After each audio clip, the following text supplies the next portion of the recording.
Porque um cidadão que neste momento, aqui do entroncamento, ou da Barquinha, ou Torres Novas, que vem aqui apanhar, dar o exemplo do entroncamento, posso dar de Tomar, posso dar de qualquer outra estação, que faz este movimento pendular com Lisboa, para Santa Apolónia paga 216 € neste momento de assinatura.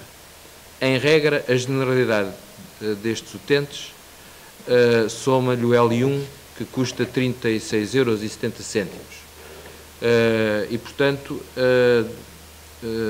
já vamos ali nos 252, 253 €. O que vai ser já possível é, se assim o entenderem, este cidadão poder comprar o navegante metropolitano, intermunicipal, não é? A de 40 € e pagar apenas a assinatura até Vila Franca de Xira. Quer vá em comboios regionais, isso já estava adquirido com a própria CP, quer, e tive a confirmação informal, mas, portanto, me deram conta que já com o despacho, finalmente, do Conselho de Administração da CP,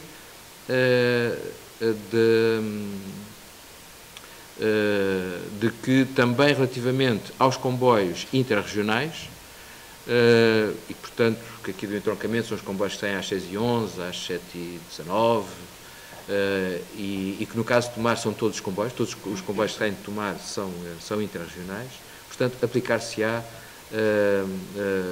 podem ser utilizados a partir de Vila Franca de Xira também através do metropolitano. Portanto, logo aqui a assinatura do entroncamento para Vila Franca de Xira são 164 €, o que quer dizer que há já aqui uma redução de 50 €. Se tudo correr normalmente, e aquilo que está em cima da mesa é que o acordo com a CP entre em vigor no que diz respeito à redução tarifária a partir de 1 de maio, se tal acontecer, portanto, 60% de 164 são 98 €, somar-se-á os tais 40, ficamos com 138, o que quer dizer que há aqui uma redução mais ou menos de 45% no custo da mobilidade deste cidadão. Nós, na segunda-feira, ao final do dia, vamos tornar pública a discussão que fizemos no Conselho Intermunicipal na quinta-feira. Neste momento estão pequenos pormenores que nos impedem de dizer preto no branco aquilo que vai poder ser feito e a partir de que data. Sendo certo que, para o transporte a pedido, nós podemos dizer que ele vai ter já repercussão a 1 de abril e que também nos transportes urbanos dos 4 concelhos, porque isso depende dos municípios, se aplicará já a redução tarifária. Os municípios anunciarão essa redução na próxima terça-feira e a comunidade, ao final da tarde, às 17h30, 18 horas, fará também, portanto, dará conta quer da data de início, quer dos pormenores que não dependem de nós. E dependem, o que é que está aqui, porque é que nós não podemos anunciar já 40% de redução, por exemplo, nas assinaturas rodoviárias? Porque o operador justamente está neste momento a mudar os seus sistemas informáticos, a bilhética e tudo mais, e não sabe se no dia 26, que é terça-feira, que é o dia em que se inicia a venda das assinaturas, se temos todos os pormenores acordados, por um lado, que ainda há aqui pequenas questões que não estão perfeitamente definidas, mas, portanto, o nosso objetivo, e aquilo que naturalmente irá acontecer, é uma redução, quer no modo rodoviário, quer no modo ferroviário, de 40% das tarifas. 27% dos transportes urbanos são de cariz municipal, 21% intermunicipal, ou seja, entre os nossos municípios, e 52% de âmbito interregional. E aqui estamos a falar das deslocações Lesíria Médio, Lesíria Oeste, residualíssimo Lesíria Alentejo Central, um bocado de Coço, Mora, pouco mais do que isso. Portanto, o grosso da fatia tem a ver com as deslocações para a área metropolitana de Lisboa, nomeadamente a Ribatejana, com transporte rodoviário de Coruche, Benavente, que passa por Salvaterra, Samora Correia, para a área metropolitana, e depois também umas carreiras diretas de Santarém para a área metropolitana, portanto, para Lisboa. 60% deste volume de negócios ou dos transportes pertence à rodoviária e 40%, portanto, à ribatejana. Ou seja, nos transportes urbanos da Alzira e do Tejo temos cerca de 3,3 milhões de passageiros ano no conjunto de todas as linhas, num negócio que vale cerca de 5 milhões de euros ou 5,5 milhões de euros na Alzira do Tejo. Outubro é o mês de maior pico de procura de transportes, tem a ver com o início das aulas e com setembro. Portanto, eu quero-vos transmitir isto no sentido de vocês perceberem que a Alzira estudou a fundo, e acabámos de fazer um inquérito à mobilidade com mais de 5.000 entrevistas, que ainda só não tivemos tempo de trabalhar por causa do parto. Andamos há cerca de um mês e tal, e reforçar aquilo que o Miguel disse, o despacho saiu no dia 4, e nós, para termos informação sobre os passos que existiam para pedir à CP, para pedir aos operadores, à Ribatejana e à rodoviária, só no final do mês de setembro, ou no mês de fevereiro ou princípios de março, é que começámos a ter a informação dos passos que existem no comboio. É que depois a CP divide-se em dois, até se divide em três, não é? Há o Intercidades, há o Regional e há o Urbano, e a Alzira está em dois, que é no Interregional e está no Urbano. E, portanto, esta informação sai um despacho no dia 4, toca a trabalhar, falar com os operadores, deem-nos cá os passos que vocês têm, como é que têm, onde é que têm, quantos são e quando não são, ver o volume de negócios, o que é que a gente pode reduzir e pode não reduzir. Quer dizer, só ficámos dotados dessa informação na primeira semana de março, portanto, e nós estamos a 21 de março, portanto, este tem sido é como o Miguel diz, é telefonemas todos os dias, de uns para os outros, e andar aqui à pressa. Só para vos transmitir estes dados, pronto, 64% dos passageiros são senhoras, portanto o restante são homens, e deixem-vos dizer que 30% têm menos de 20 anos, lá está, o peso dos estudantes, não é? E depois temos cerca de 23% da população tem mais de 60 anos, ou seja, se nós considerarmos os estudantes e depois as pessoas que têm mais de 60 anos, estamos a falar de 50% de passageiros em termos de transportes urbanos. Os motivos da viagem refletem isto que eu estou a dizer: 35% é escola, 21% é trabalho, 8% é compras, 17% é lazer, 12% saúde e 7% são outros. Desta panóplia de gente que utiliza, portanto, os transportes públicos, 70% não tem carta de condução, só 30% que anda nos transportes públicos regularmente, nas deslocações casa-trabalho, é que tem carta de condução, e depois até podia desagregar quem é que quem tem carta de condução, mas quem é que tem veículo e quem é que não tem. Aí só 15% de pessoas que andam das deslocações casa-trabalho é que tem veículo e opta por andar nos transportes públicos.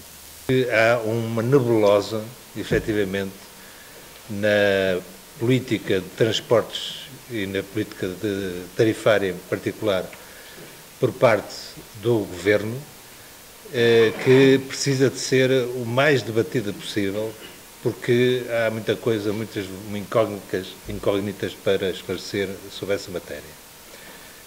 Este debate não é novo para o Bloco de Esquerda. Nós, na altura da discussão do Orçamento de Estado e no artigo que se referia ao plano de apoio à redução tarifária, propusemos várias emendas e alterações, precisamente para ter em consideração a mobilidade pendular fora das áreas metropolitanas, que é, de resto, uma característica, não é só a mobilidade para as áreas metropolitanas, mas é a mobilidade entre vários concelhos, um pouco por todo o país. a pendularidade de deslocações para pessoas que residem para trabalhar ou para estudar fora dos concelhos de residência é algo que acontece em todo o país. E, portanto, nós, Bloco, na altura da discussão do orçamento, propusemos uma série de alterações que foram rejeitadas pela maioria do Partido Socialista e que, em muitos casos, tiveram a abstenção ou até o voto contra de outros partidos. Portanto, nós já sabíamos que 104 milhões de euros é um envelope que não chegava e não chega para a aplicação plena deste programa de apoio à redução tarifária, sobretudo se tivermos em conta que apenas 60% destes 104 milhões de euros estão dirigidos para a redução mesmo das tarifas e o restante para apoio à renovação das frotas e reforço das frotas de transporte público, etc. Portanto, o Governo defendeu-se com a ideia de que as autarquias deviam ter uma cota-parte de responsabilidade nesta redução das tarifas e o que se constata, eu sou deputado municipal suplente na Assembleia Municipal de Leiria, o que se constata é que as autarquias não têm verba e capacidade financeira suficiente para cumprir, digamos, a sua cota-parte de financiamento do plano de apoio à redução tarifária nos concelhos ou interconcelhos, não é? Ao nível das CIPs. E foi de facto preciso chegarmos a uma situação de ruptura, quer ao nível do sistema de transportes, quer ao nível do congestionamento, e quer ao nível da marginalização cada vez maior de partes importantes da nossa população, para finalmente outras forças políticas com maior peso nas decisões que se tomam neste país acordarem para o problema e começarem a tentar resolvê-lo.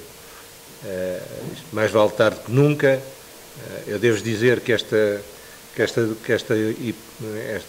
este princípio de uniformizar o sistema tarifário na área metropolitana de Lisboa foi uma proposta que saiu no tempo do segundo mandato do António Costa na Câmara Municipal de Lisboa e de uma conferência de vereadores da mobilidade dos 18 municípios da área metropolitana de Lisboa e que na altura esbarrou contra uma parede chamada Sérgio Monteiro, que estava mais preocupado em cortar custos nas empresas públicas de transportes para as privatizar, segundo um princípio de que os custos de operação eram cobertos pelo tarifário, portanto daí aquele brutal aumento de tarifas que houve na altura, cerca de 20% de aumento de tarifas,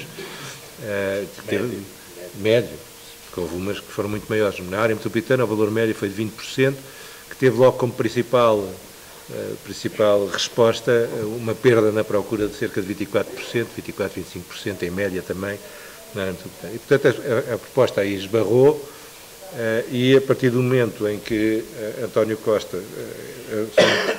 assume as funções de Primeiro-Ministro com o apoio da esquerda parlamentar, havia as condições para que isto avançasse. Eu devo dizer que muito sinceramente esperava que fosse uma das primeiras medidas que fossem tomadas na altura, logo a seguir à transferência da Carris para a Câmara Municipal de Lisboa, que tinha sido, aliás, uma das negociações que ainda travámos com o Governo e com o Sérgio Monteiro, e até estavam disponíveis para, nas condições em que eles queriam privatizar o metro, a própria Câmara de Lisboa assumisse a operação do metro, porque aquilo que a última proposta que o Governo na altura fez era de que o operador privado só se responsabilizava pela parte dos custos de pessoal e pela manutenção das estações, quer os veículos, quer a manutenção dos próprios veículos continuavam a ser suportados pelo Estado. E nessas condições, a própria Câmara de Lisboa, que não tinha pensado nisso no início, disse que estava disponível para assumir também a gestão do Metropolitano de Lisboa e depois negociando com as duas câmaras contigo, as Amadora e Odivelas, porque também tem algumas estações metropolitanas, como é que depois se fazia a repartição dos custos de operação daquilo? Há 18 anos nós andamos aqui na Assembleia Municipal de Tratamento e noutras câmaras a exigir o passo social e a baixa dos preços dos transportes. E, portanto, acho que temos que valorizar muito este passo que foi dado. E, portanto, não valorizar um pouco na linha daquilo que disse o professor Nuno José Silva. Valorizar esse passo que foi dado, porque é um passo positivo. E que nós ficamos satisfeitos, é uma boa medida que foi tomada. Depois, tem a ver com a questão, sobre a questão da proposta do parque. De facto, já foi dito que ela nasceu disto e nasceu coxa. Eu acho, na minha opinião, e é a leitura política que eu faço, que este é um processo que está em andamento. Porque, na minha opinião, e a leitura que eu faço, enfim, também estou lá como deputado e tenho acompanhado este debate, o Governo não esperava, acho eu, é a leitura que eu faço, a dinâmica que se criou a partir das comunidades intermunicipais e a pressão que foi colocada pelas autarquias e pelas populações. Começaram a perceber que isto, Lisboa e Porto são as cidades, é o país, e o resto não pode ser paisagem. E, portanto, começou a haver uma pressão muito grande, passou aos autarcas, passou às CIMs e que ganhou este balanço. E, portanto, não é inconfidência nenhuma que houve um ministro que, nos corredores, interpelado, o Sr. Ministro, mas afinal de contas o parque diz aqui que é um 1 de Abril, na área metropolitana de Lisboa e Porto, tem o resto do país. Deixe-se disso. Então foi a resposta que o Ministro disse informalmente. Portanto, eu não vou dizer quem é, porque seria uma inconfidência. Mas, de facto, não havia ideia que isto fosse para o resto do país. A verdade é esta. Agora pensa nisso, deixa lá isso. E, portanto, isto está criado um bom problema político. Está criado um bom problema político. E, portanto, isto é um processo que está em aberto. Eu estou de acordo totalmente.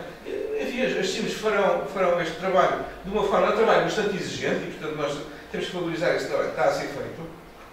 E depois, a seguir, se dá a outros pontos.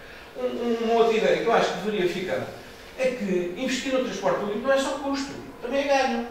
E, portanto, pelos vistos, só se está a fazer contas aos 104 milhões, aos 200 milhões, está bem, e o que se ganha ambientalmente, e o que se ganha em saúde, e o que se ganha em vidas, e o que se ganha em acidentes que não existem, e tudo o que se ganha. Portanto, nós temos também, enfim, há aqui economistas, temos que internalizar também os ganhos. Não podemos só fazer contas aos custos, porque, pelos vistos, isto é tudo prejuízo. Portanto, acho que à altura dos senhores economistas e quem sabe fazer estas contas, escusa também internalizar. O que é que se ganha? Menos acidentes, menos horas de trabalho perdidas, menos desgaste, menos prejuízos ambientais. Essas contas também têm que ser feitas.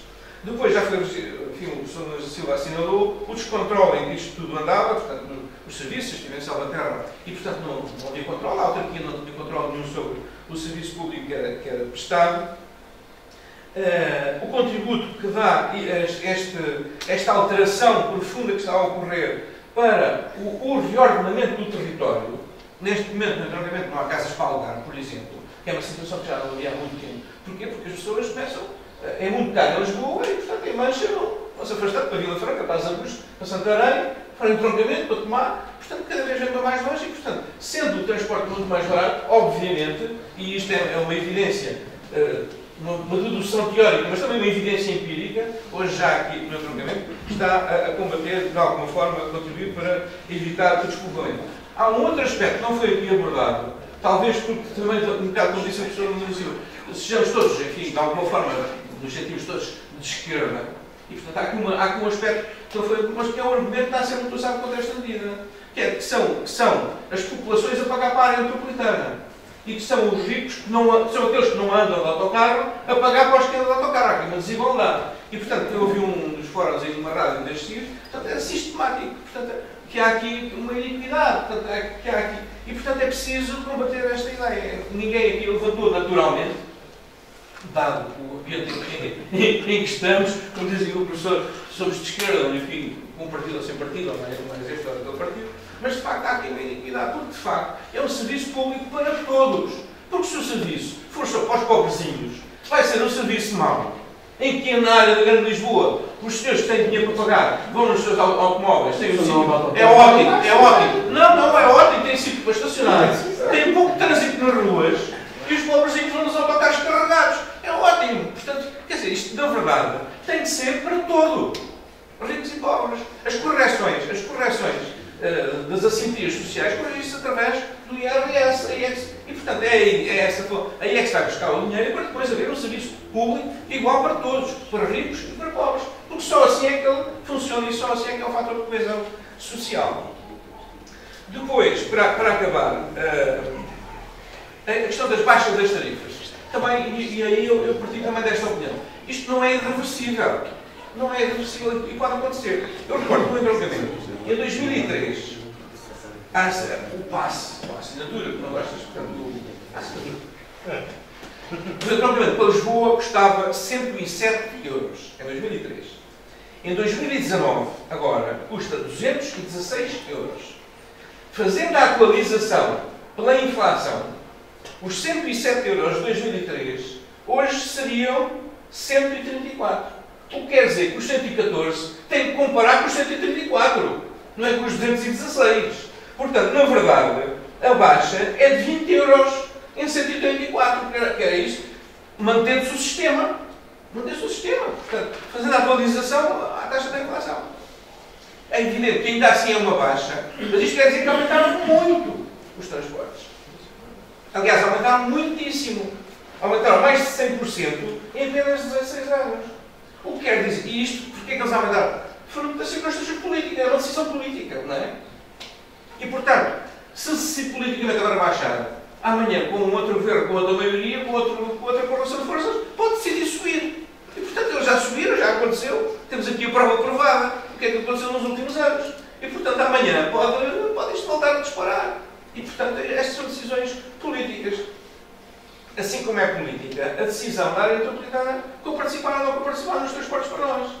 Porque se é verdade, nos 104 milhões do parque, são 88 para Lisboa e para o Porto, é verdade que essa iniquidade, porque o é, pode de alguma forma ser mitigada se a área metropolitana de Lisboa não participar agora mais nos transportes de quem vai ou quem vem para as CIMs. No fundo, em termos práticos, que ninguém nos está a ouvir, tirando lá em casa através do Parlamento Online, na prática é uma forma de transferir algum financiamento que terá sido a mais, enfim, com toda a relatividade corrente do discurso do Heitor, mas, portanto, houve algum benefício para a Metropolitana de Lisboa e, enfim, transferir alguma desse financiamento para quem vai precisar da Cima do Síria e da Cima do Bem.